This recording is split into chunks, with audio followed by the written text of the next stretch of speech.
Hello, everybody. Welcome back to another episode of Club Conversations. I'm David Neill, project manager here at Club Creative, and I am joined by none other than our founder, Caleb Roche. How are you doing on this Tuesday afternoon? It's a beautiful Tuesday afternoon. We are recording this for about the 10th time because of my internet, and it feels really good. We're finally maybe getting this thing figured out. Yes, at least right now, no lag. We'll see if that remains, but excited to get into this conversation as, somebody who has been involved in my own small business dealings from time to time, or, working with other small companies here at Club Creative. We're going to get into talking about maximizing your ROI with paid advertising. This is a great topic that I think we'll be able to dispel, I think, a lot of overwhelm and fear, because these things can be a little overwhelming when you first dive into running paid advertising. But Caleb, I feel like, you've been able to simplify this process quite a bit. Generally, I want to ask you, what are some misconceptions or myths that you come across with clients when it comes to starting paid advertising? Oh, there's about 3,000. So let's dive right in, right? Because there's a lot of these. So first off, the first kind of lie that I hear a lot, or misconception that you've probably heard before, is that you can get a guaranteed ROI based on paid ads, right? So there are some people out there in companies that say, if you spend $1, and we're using dollars to be relative, right? If you spend $1, you make $10 every dollar you put in. And if we think about it, right? If we're smart human beings, if we think about, if there was a spot where you could put $1 and make $10 all the time, who wouldn't do that, right? So if everyone does this, they make their money, at some time it dries up, right? So the biggest myth that I like to dispel when we talk with clients or friends or whatever is paid ads is not something that you just turn on and that magically brings in revenue, brings in clients. It's something that you continually optimize, and it's an investment you make, right? You put your money for looking at personal growth. You put your money in a Roth IRA, and if you were to take, I always like to use this example. If you were to go to your financial advisor and you were like, hey man, I've got $10,000 that I'm going to put in right now, okay? And I am 25. By 26, I want to have $1.5 million in my account. If that financial advisor goes, we can definitely make that happen, what do you think how much do you think I should trust this financial advisor? None. None. Yeah. No exactly. trust. Right. So the thing I always tell people is, you think of money that you spend on paid ads, everything in marketing is an investment, right? So when you're looking at the decision phase on advertising, you can't view ads as, what is my return going to be every dollar I spend? It's, what budget can I set that I can realistically budget within my business that doesn't break me, that is going to generate leads to where we can maybe drive the cost down a little bit lower, or things like that. And so from the very first part, I think that's a very big lie or whatever misconception, is that you can get a guaranteed ROI based on paid ads. It's such a misconception. Yeah, I think that's a great point, because like you said, if it was guaranteed, we would all be millionaires. We'd all be millionaires at this point. And I think you've probably seen it. I'm sure everyone listening to this has seen it. You've seen the ads where it's like a guy on the video and he's like, here's how we got client X 3,000% ROI, and they spent $10,000 and they made 300,000, right? That happens. It's a possibility. We have clients that spend $10,000 a month and they make $250,000 in revenue every month because of that. But it fluctuates, right? And the other piece is, that's revenue. That's not the exact dollars back into their pockets. There's a cost of goods sold. There's a margin. So that's one of the biggest misconceptions that's big. And then I think if you think about this too, right? We've talked about consumer segmentation, personalization before, right? So if you think everyone thinks that we just need to be on every platform advertising everywhere, spending all of our money on all these different platforms. But if you think about it, every industry, every company, everyone needs to market differently. That's going to set a little bit of a competitive advantage. So maybe you advertise on Facebook, we don't advertise on Google, or vice versa. So there's a lot of things out there that people say for these like boilerplate templates, like you need to be on Google ads, you need to be on Facebook ads, and they don't know your business. And I think you're kind of getting to something that I'm wanting to ask you. It's not a guaranteed, plug in $1, get $10 every single time, but it's also not going to the slot machine and just throwing some money out there and saying, hey, are we going to hit? What are some of the, basic things I think that can separate an effective paid advertising campaign versus ones that aren't effective? Yeah. So if you think about it, right, there's a lot of different parts of the campaign, right? So we're launching this campaign for a client, let's say. The first step is going to be the actual offer, right? Because I think a lot of people, they either hone too much on the offer and they let the other things fall into the wayside, or they don't focus enough on the offer, right? There's a lot of companies out there that say, well, people need X service. They need plumbers. So we don't need to offer anything, or they're just going to choose us because we're the best, right? Yeah. That can be dangerous territory, because if we just say we're the best plumbing company in blank, or we're the best, craftsmen in town, or we're the best fence repairers in town, that might mean something, but a consumer is smart enough to know that you probably aren't the top rated company in the state, right? Like there's a lot of companies out there. So sometimes we forget about the offer, and then other times we focus too much on the offer and we go, well, we offered $50 off. Maybe we need to do 75 if it's not working, or 25 or something like that. So the first part is build the right offer, right? That's the first component, is what are you offering to someone to compel them to take action? And it doesn't have to be a percentage off. Maybe it's just you offer your value proposition. You go above and beyond. You have great customer service. That can all be included in an offer, because we like to think dollar amounts are only the offer that we're offering. But there could be so much more than just a dollar amount that we're offering. It could be great customer service, great customer reviews, whatever that looks like, right? So step one within building like a really well-performing ad is going to be, what offer are you going to provide? Is it value proposition? Is it dollar amount? What is it? Secondarily, it's the targeting side, right? We've talked about this before.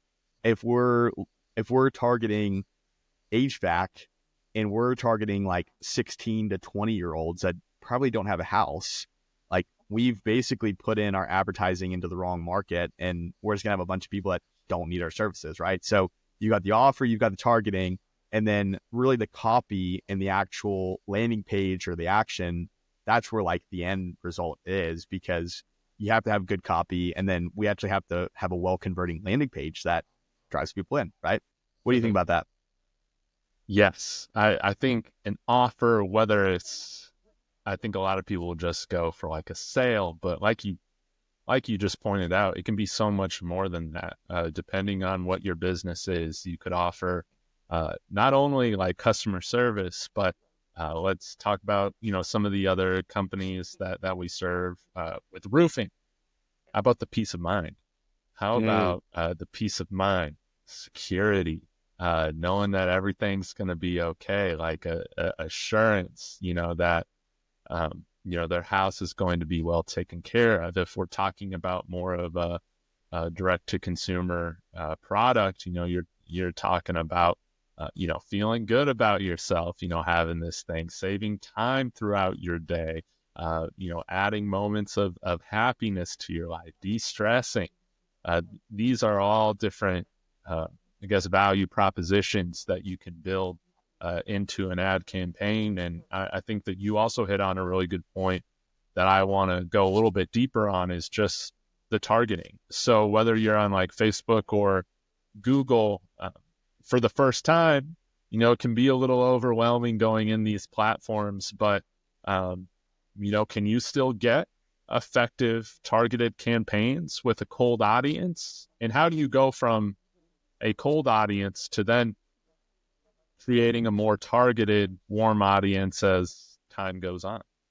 Well, so that brings up a really, really interesting point that I think you agree with me on, or that we see a lot, is when we talk about these instant results from paid ads, what we're trying to do with paid ads, traditionally speaking, there's obviously the building phase, right? Like you are going to get clients in no matter if you have the trust build or not.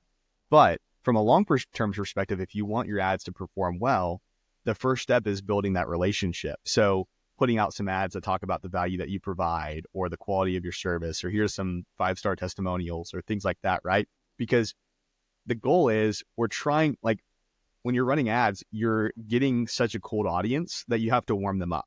And sometimes that takes, depending on the industry, depending on what your offer is, what you're trying to get them to do, sometimes that's a year-long process of warming an audience up to like kind of get to know you, get to know your team, get to know what services you provide, a nice video, whatever that looks like.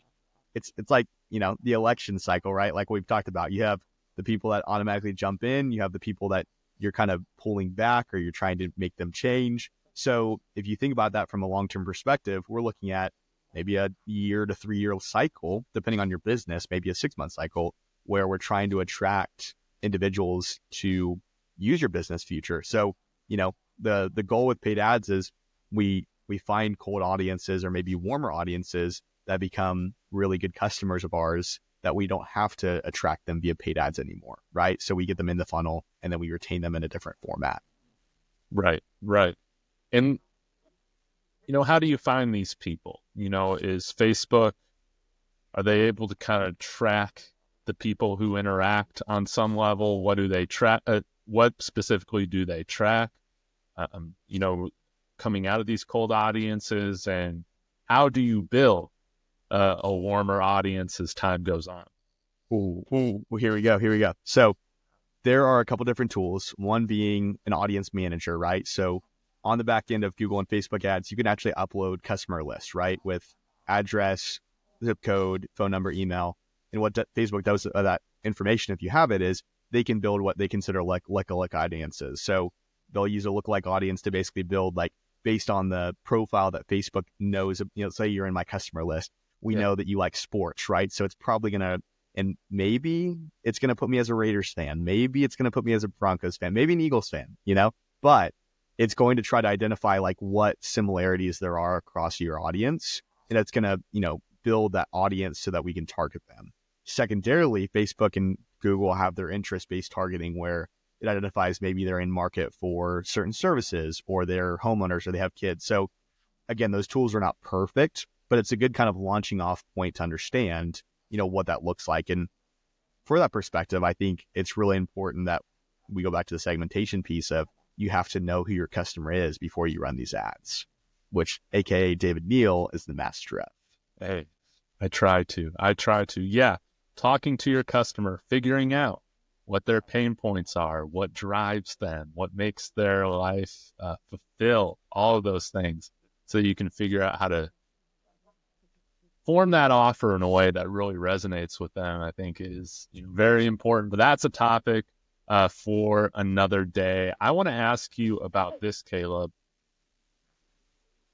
Is there an ROI or like, what was that term? I don't know if we use it as much right now with Meta. Man, I'm trying to remember what's it called, where it's like, you know, the amount of money that you spend to get like a conversion. You know, is there? Oh, like your ROAS number? Yes, ROAS. Yeah. That's right. ROAS. Yep. Yeah. There's lots of different metrics out there that we get to deal with every day, yeah. right? Is there a ROAS, you know, and that you try to aim for? What makes 3,000. a ROAS too high?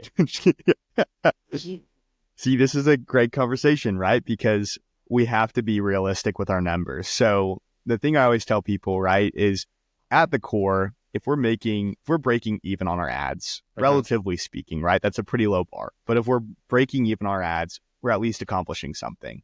Once we get to a 2 to 3 times ROAS or ROAS, whatever you want to call it, you are traditionally in a much better spot, right? Now, the big difference where this kind of lies and where people kind of forget about this is it's strictly dependent on your business's margin, right? So if we're talking about a high ticket offer that brings a business $10,000 in revenue with a 75% margin, right? And if we can find out whatever the business that is, we're going to get in that business too at a 75% margin. But for ease of math, if we're looking at a $7,500 profit margin, we could spend $1,250 to acquire that customer and still be within a 5 times ROAS, right? Like we could be in a really healthy spot.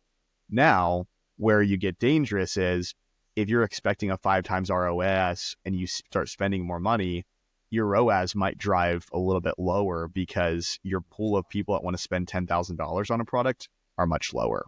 Versus we might have an e-commerce product that sells for $50, right? A clothing item or whatever that looks like. Maybe the ROAS is 2 times, 3 times, but your margins are still maybe 30%. And you are selling 10 times what you would sell from a higher ticket item, right? So there's usually we say like 2 to 3 times because that traditionally covers your traditional margins. Yeah. But once you start getting into different games, you can see anywhere between 2 to 10 times, right? Depending on the product and everything. Right. I guess objectively, though, we always want to see an ROAS over 1, right? Is there any time in which we would be okay seeing it less than 1?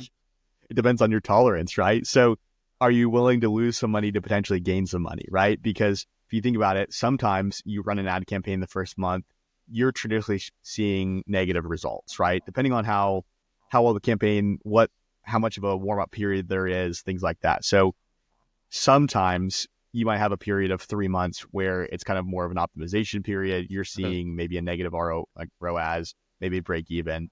In times like that, if the business has the capital where they can put into ads and they know that like they'll be fine, they're not going to go bankrupt or they're not going to go out of business because they spent that money without a return, that's when you can justify more of a negative ROAS because you are generating longer term exposure windows. Now, a lot of businesses don't have the cash to spend, or they, small business owners don't want to just burn through ad money without any results. So that's where you kind of have to put a window of, usually you have to give yourself like a month leeway of kind of optimizing and kind of improving.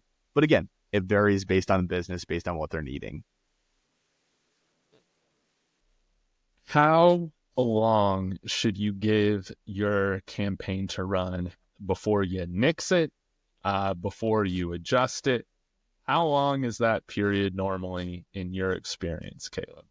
So usually we always recommend our clients to run ads for 3 months. Like that should be, in our opinion, and again, it varies, right? But in my opinion, when you're looking at a campaign, if you give it a solid month to a month and a half to optimize, and you put a healthy budget behind it, within 3 months, you will know very well whether that campaign is going to perform or it's not going to. Because after the month and a month and a half optimization period, whether you're doing Google ads and you're optimizing keywords, landing pages, whether you're doing Facebook ads and doing the same thing, essentially, maybe adjusting your targeting. If we're 3 months into advertising and something isn't working, we probably know that there's a combination of factors that it could be, but it's probably not the right time for us to advertise, or we have the wrong campaign objective, or we have the wrong copy. Something's not working. So usually by month 3, we know there is something completely wrong with what we're doing that's driving these bad results. Mm-hmm. And I know it kind of varies depending on the business, their revenue, anything like that. But if you're just getting started, generally speaking, what would you say would be kind of a minimal amount of investment for like a 3-month campaign? Yeah. So we always say, if you're looking at Facebook ads, Google ads, the minimum that you want to try to spend, right? And you can spend less, right? The beautiful part about Facebook ads, you could set $1 a day budget and spend $1 a day. Right. We always say for you to have enough data, you need to spend at least $500 a month on ads, right?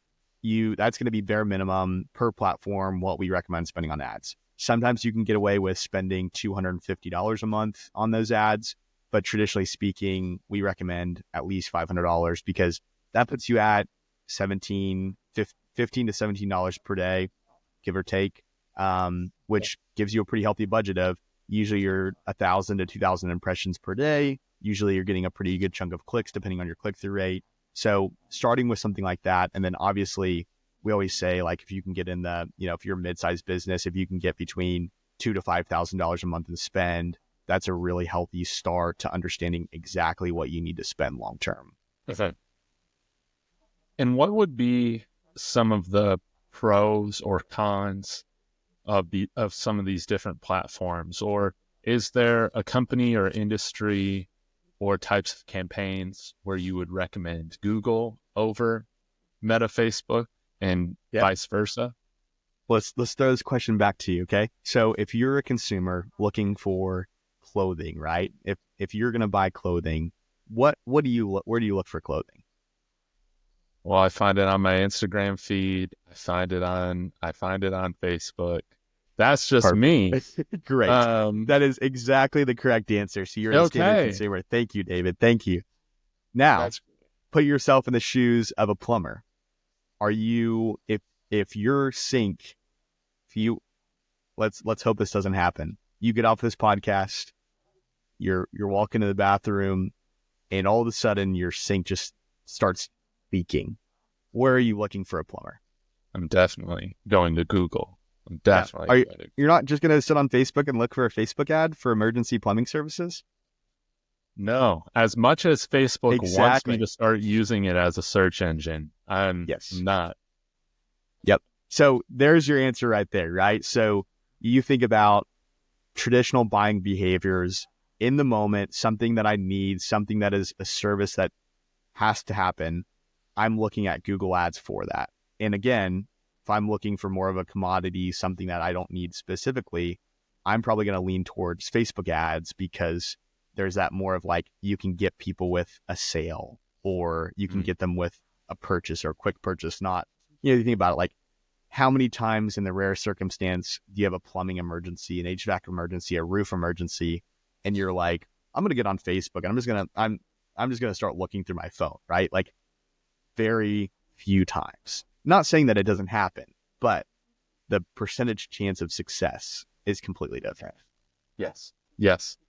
And speaking of this plumber, this is an interesting question that I have, but for services like that, um, do you see the majority of customers kind of returning for multiple times to the same place after that? Like, what do you suggest or recommend that these companies would be okay maybe spending a little bit more to acquire a customer in order to hopefully secure repeat business down the line? Oh, yeah. You hit the nail on the head, right? Because if you think about higher ticket items like plumbing, HVAC, roofing, these people, once you get them in the funnel, if you are doing a well enough job of reaching out to them, keeping in contact with them, staying front of mind, even if you spent more to acquire that customer than you made that first job, traditionally speaking, that customer is staying with you for 3 to 5 years after the job, right? The next time that they have a plumbing emergency, they're not going to Google, they're going to your website, or they're looking you up and calling you.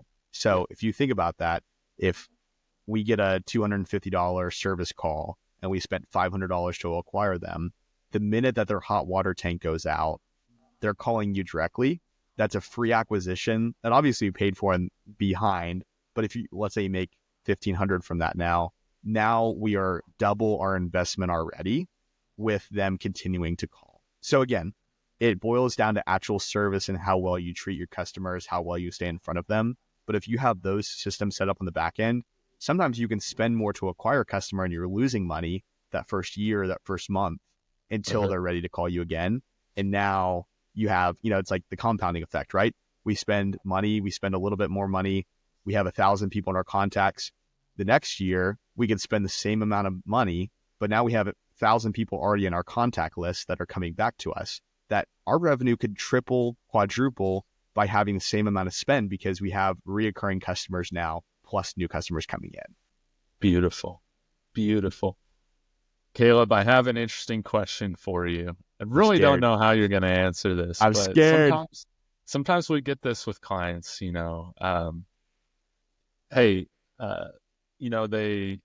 they haven't done much paid advertising, but the salesman from the newspaper comes by, or the local television guy making offering commercials, or of course billboards. They can be a hot ticket item. How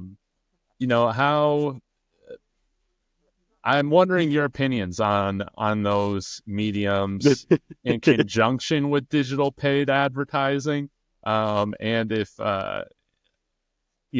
you recommend them or just recommend to this go might be my digital. canceling moment. I might get canceled from this answer. Okay, so here we go. So first off, we're going to caveat it with, every medium there is a will and a way, right? So whatever campaign medium that you want to go with, their ROI will vary differently, but it never hurts to get yourself out there, right? Generally speaking. Now, what the common trend is across the marketing industry, across the advertising industry, across the broadcast industry, somehow, some way, if you're talking to a salesman from that specific company or that specific industry, somehow, some way, they have data to tell you that their marketing is the best form of marketing or advertising out there, right? I have heard so many people tell me that print marketing works extremely well, right? I think of every time that I've ever gotten print marketing, I look at it and I go, cool, in the trash. And you think about the amount of people, the mailers, right? So we look at that. Then we think about billboards, right? So billboards can be very effective within reason, right? Because I always say this, if you are a roofing company, plumbing companies are big, right? They're great for brand recognition. If you have like a really great billboard set up, like I've seen some really cool ones where they like go above the billboard or below. Those are great ideas. But then think about this, right? There is a statistic that says we are getting hit with 1,000+ ads per day digitally, right? You think about the amount of billboards that you probably pass on the way to work and the way back if you commute. So let's say the average consumer is seeing like 1,200 ads per day, right? Is your ad that specific enough that a consumer could remember and recall your ad out of the 1,200 ads and remember to call you? And if the answer is yes, billboards might be the answer for you. But the amount of people that they drive by the billboard and go, that's a cool billboard, that's cool, on their way to work every day, or they might tell someone, I have seen a very small amount of people that call in and say, I saw your billboard, I want to use you, right? Because how many times, if you're a roofing company, is someone's roof caving in, has damage, whatever? Not saying it's never, because it happens. But how many times are they driving to work and go, oh, I saw that billboard, I need to call them, right? Not saying it doesn't happen, not saying that it's the biggest waste of money, but if you think about it, right, same thing. Now, lastly, think about commercials, TV commercials. We have a lot of local TV reps that we know. We have some great relationships, love them to death. But if you think about it, the amount of money that you're spending to reach people on TV is traditionally 2 to 5 times as much as you would spend on paid social or paid ads. Sometimes it's higher, sometimes it's lower. Usually you're looking at, if you're running over the top or local media, you're looking at $30 to $35 per CPM. So cost per 1,000 impressions. You can get very targeted, things like that. That's great. But then think about if you can get $5 to $10 per 1,000 impressions on Facebook, Instagram, you're reaching 6 times more people on paid online social than you are with TV. Then we go even further, not saying that paid social is perfect, but if we look at actual perceptions of people, right? So let me ask you this question. When you're watching a Denver Broncos game and the commercial comes on, what do you traditionally do when that commercial comes on? Don't want to do something else. Yeah. So your TV is on and your impression has been registered that TV has seen it. But I would argue, this could be bold, right? Because I don't know the actual statistic. I don't think anyone would ever know unless they had like video cameras in their house. I would say over 50 to 60% of people, if not 70 or 80% of people, the minute a commercial comes on, they either go on their phone, they walk out and go to the restroom, they get food, they talk with their friends, they make a phone call, they walk out of the room. In my opinion, you're only getting like 20 to 30% of the actual impressions that you're making of people. And again, if you're a service-based industry, how many people are going to remember your 30-second ad to call you, go to your website? Like, you know what I'm saying? Does that make sense? And does that help? Yes. And you're always kind of stuck with that cold audience, man.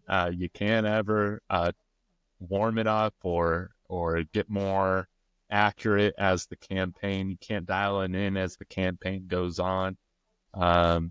As time goes on, I do believe, and I think it's proven that you can get more bang for your buck for sure. with and again, digital advertising.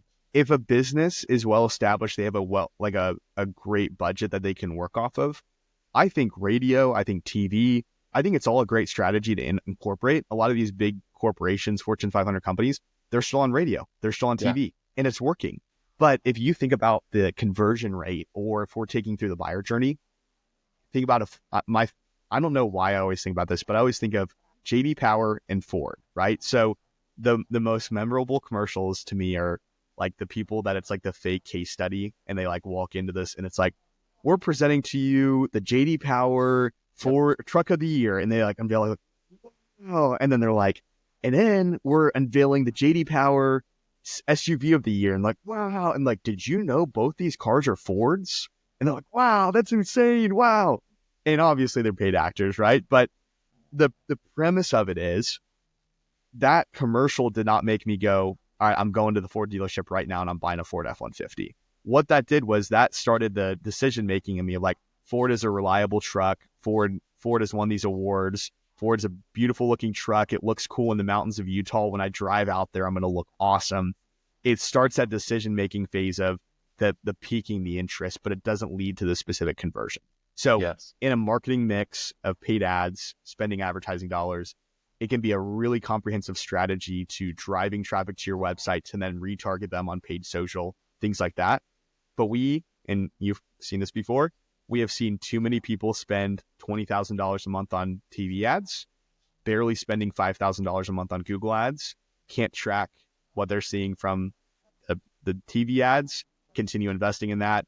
They struggle to see the value in Google ads, even though there's a valuable return on that, a trackable return. We've seen too many of that to where people just like the fact of being on TV or being on the radio.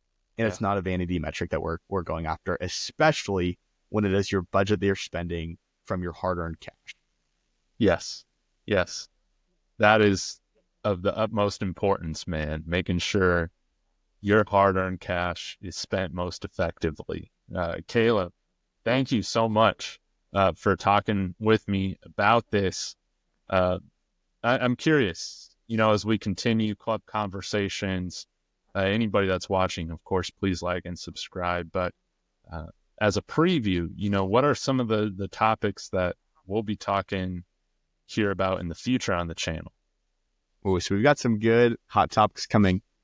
We're coming out. Episode 9 is going to be talking about the power of storytelling. Episode 10 is going to be talking about going viral. Episode 11 is going to be talking about the psychology of marketing, understanding consumer behavior.